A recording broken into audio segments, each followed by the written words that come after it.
Hello and welcome to our weekly look inside Syria. I'm Adrian Finighan. Diplomatic efforts to reach a peace deal in Syria appear to be gaining momentum. The UN mediator Lakhdar Brahimi is trying to achieve what his predecessor Kofi Annan could not, an end to 21 months of fighting. Lakhdar Brahimi is currently in Moscow. After nearly a week in Syria, he's briefed the Russian foreign minister on his discussions with President Assad and opposition groups. The peace envoy says that he's embarrassed about the situation in Syria. He's also warning that the country could become a failed state. The object of everybody who acts in a responsible manner inside Syria, in the region, Middle East region, and around the world, is to help the Syrians stop their descent into more and more bloodshed, more and more chaos, and perhaps in a failed state. I would like to emphasize again through the communique that the Syrians themselves must decide on their own future, including specific political issues, as very much depends on their actions. But the actions must not change the dialogue, which must take place amongst the Syrians themselves from the beginning. Well, let's bring in today's guests. We're joined on the programme from London by Dr Yazan Abdullah, a Syrian political activist.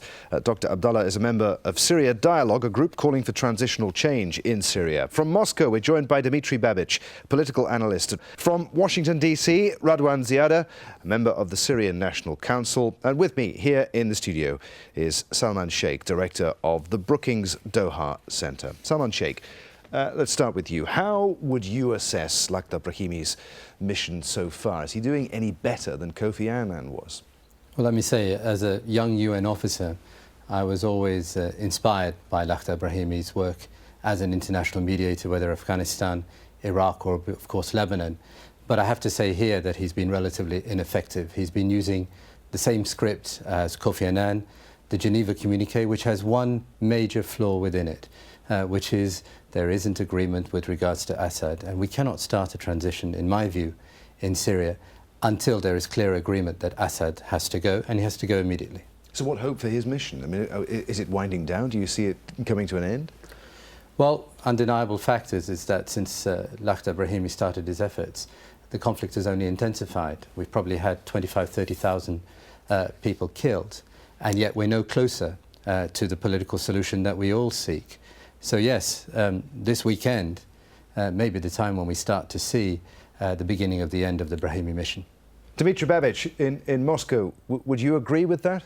No, with all due respect, I have to say that today we heard some optimistic words from Mr. Brahimi, and indeed there is a major change of tone at the negotiations. Today Mr. Brahimi in Moscow said that he hoped that the Syrian conflict would end in 2013.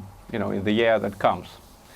And, the suggestions that he made in the last few days during his visit to Damascus, I think they indicate a major change of the Western position, not of the Russian position. The Russian position stayed the same, that there should be dialogue and peace settlement. But there is a change in the Western position. Obviously, the West no longer requires President Assad to step down immediately. Before, we heard from Mrs. Clinton that first, Mr. Assad steps down, then we have dialogue and a new government. Now, obviously, the West agreed because of a tie on the ground. It's quite evident, it's obvious that the army is unable to control the whole territory of the country, but the radical opposition is unable to take Damascus and to win the war. So there is an urgent need for dialogue, and this dialogue can be started after Mr. Brahimi's visit to Damascus. Dr Yasin Abdullah in London, would any elements of the Syrian opposition, do you think, be prepared to accept the idea of a political transition that would not see Assad going? Well, thank you for having me on with you today.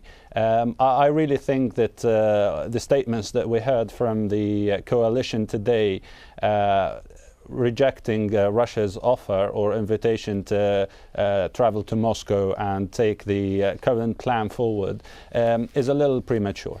The Syrian opposition is recently formed, and one of its umbrellas is the coalition. There is Syrian opposition inside Syria, and there are still fragments outside Syria.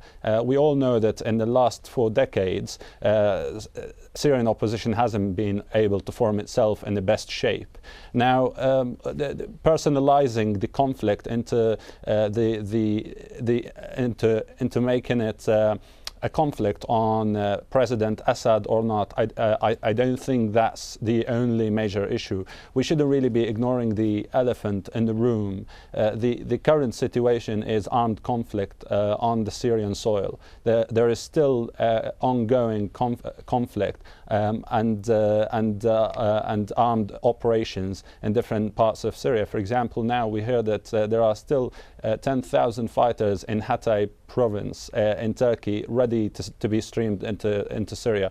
So I think there is optimism surrounding the mission of the Brahimi. Certainly what we've heard from Brahimi and Lavrov today is promising. Russia has made its stance very clear, as usual, that it quoted Assad saying that he's not going to go anywhere, and he is there to protect the Syrian sovereignty and to lead to an organized transition.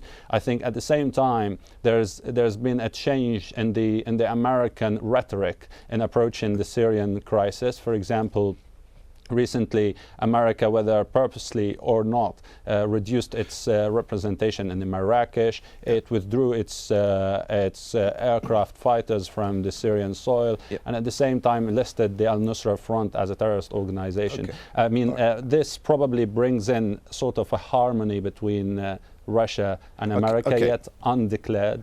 Yeah. All right. I just we'll come back to that, the issue you raised there in just a moment. But first, I want to pick up on what you said right back at the beginning of your answer there with Radwan Ziadeh, when you said that the coalition's rejection of Russia's initiative was a little premature. What did you make of that? Let me starting with saying that there is 2 points. First, there is a huge gap where is the reality on the ground in Syria and where the international community stand right now.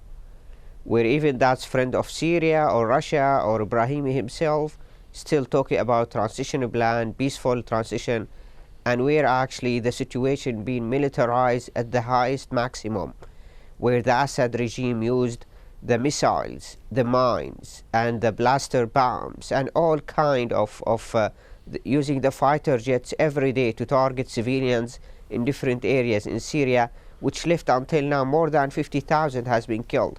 This is a huge gap, make what's called right now the Syrian tragedy. The second issue, the position of the coalition, it's of course the position of all Syrians right now. If all the Syrians, they agree that Bashar Assad is responsible for war crimes against humanity, being destroyed Syria as a nation, and making Syria one of, actually it's becoming as a failed state, as Brahimi mentioned himself. He is responsible on all of that, and this is why how after all of that's been committed by the Assad, that the Syrian will welcome him to be in a circle of dialogue with him. I think even that we know that the Nazi regime in Germany has supporters, but that doesn't mean give the moral support of the Nazi regime. The Assad has, of course, supporters, thugs, Shabiha, but that doesn't mean has any moral support within the reality on the ground of Syria. All right, let's throw it back to Dr. Abdullah, who wants to come in there. Of course. Well, one of the biggest problems with the Syrian regime that it was authoritarian. And now, talking to your guest in Washington, claiming that that voice, or the voice of the coalition, represents all the Syrian people is really, really incorrect. Well, in Syria there is opposition. We are now a board of 40 people who agree on peaceful transition. Let alone people who are currently in Syria, belonging to all the sectarian minorities, all the ethnic minorities, also people of Syria, of Damascus and Aleppo, of moderate views, who are absolutely apprehensive of what will happen when the extremists will come into power. What will happen? we've been hearing the UN report recently on dangerous threats of them conducting ethnic cleansing against ethnic minorities in Syria, or all those who supported the regime. For example, the Hola massacre was against Sunnis. The other thing is we've been also hearing reports about what happened in Aqrab. We've been hearing reports of what happened recently with massacring the children. It's not a black and white situation. It's not that the it's of the course all of this only allegation. Go on, Radwan. All of this allegation has been hearing from the Assad supporters for a while. The Assad has been in power more than 40 years, and we're repeating all these lies. Which more important right now, when we say that about ethnic cleansing, ethnic cleansing, who's doing that? There is no ethnic cleansing right now, even that's from any side. Well, if you go, if you listen to Tim Marshall's it's clear report, right now that look to the, okay. the all. Let me continue. Let me continue. Sorry, just make your point, Radwan, and then we'll move on. Exactly. So if you look at Sky News interview by Tim Marshall on Sky News recently, he was taken into one of the security apparatus cells where he interviewed Al-Nusra Front, and your guest from Washington advocates as part of the coalition that Al-Nusra Front is one of the heroic and national pillars in the Syrian opposition. They were interviewed by Tim Marshall, and they advocated that we strive. I need at least to make my point, because repeating all these allegations, I think this is not scientific at least, and there is no facts at least in all of this allegation.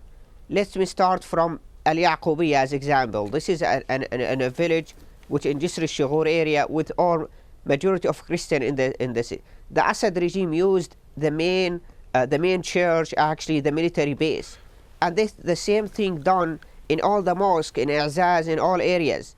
In my hometown Daroya, they use the main mosque there as a military base. If the Assad is doing the country and to the civil war, and this is one of the options of the Assad regime, because it's clear for the Assad regime this is the last option for him. And always the Shabiha be repeating, the Assad all will bear the country. And all right. report. Gentlemen, I'm going to stop you there and move on.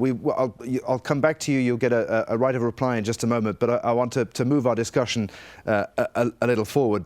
Salman Shaikh, there, in essence, you have the problem, don't you, in that the opposition can't even agree on a way forward here.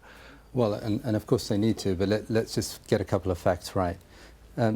This revolution, this uprising has been going on for 655 days. 654 of those days, the Assad regime has been killing somebody and their civilians. It has been doing so with ever-increasing force. When intimidation and fear didn't work, it has used all manner of things, as Radwan just pointed out. Now, I'm afraid the militarization of this conflict has come as a result of the inability, first and foremost for the Assad regime, to protect civilians in Syria, and then for the international community not to be able to find a way to do that.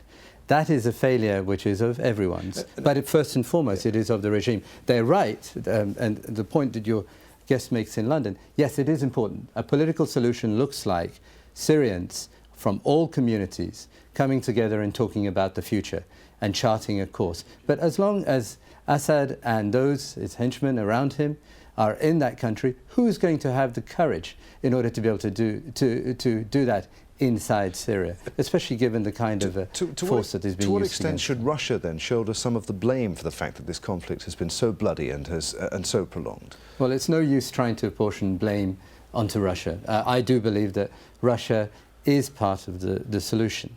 And Russia, along with the United States, along with some of the other key powers in the UN Security Council, as well as the regional states, need to find a formula whereby which they can start working on the transition. And first and foremost, as I make this point, that transition cannot start as long as Assad and those immediately around him are in Syria and are perceived as being in power. So, yet that is what is needed, because together, Russia, the United States, China, the regional states, will have to find a way whereby which civilians are protected in what is increasingly a failing state inside Syria. They have to find a way to uphold human rights. They have to find a way for the economic recovery and reconstruction that is required. Okay, Dimitri Babich, right is to Russia's have a few words stance here. on Syria changing? Would Russia be prepared to accept a peace deal that does not include Assad? You just asked a very interesting question. Is Russia to blame for what is going on? I tell you that Russia has been advocating a peaceful solution from the very beginning. It was the United States and the EU countries that wanted an unconditional victory of the opposition since the very first months of that civil war. And what we see is a civil war, everyone agrees. In a civil war, cruelties are always committed by both sides. So basically, I think that Mr. Brahimi, when he is doing what he is doing right now, he is doing what Russia suggested doing 6 months ago. So how can Russia be blamed for what's going on? Okay. I think the international media has been demonizing Russia for a very simple fact during the last few months. The international media and the United States and the EU expected the opposition to win in a matter of months. That didn't happen. Instead of a melodrama with a good government, with a good people against an evil government, they have a tragedy. So now they blame Russia for everything. Russia's stance is not changing. It's the Western stance that is changing, for the better. The West finally accepts a dialogue in Syria. Dimitri, I don't think anyone would disagree with the need for dialogue, particularly among Syrians.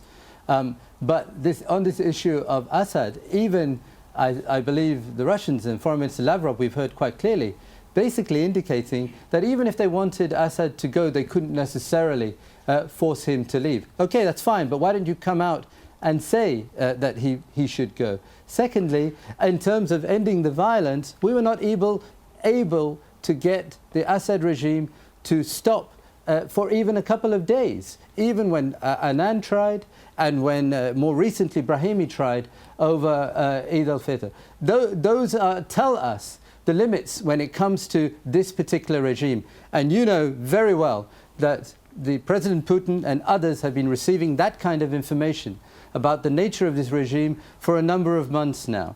Until we start a transition, this country is going to become a failing state, which is going to be a problem for everybody.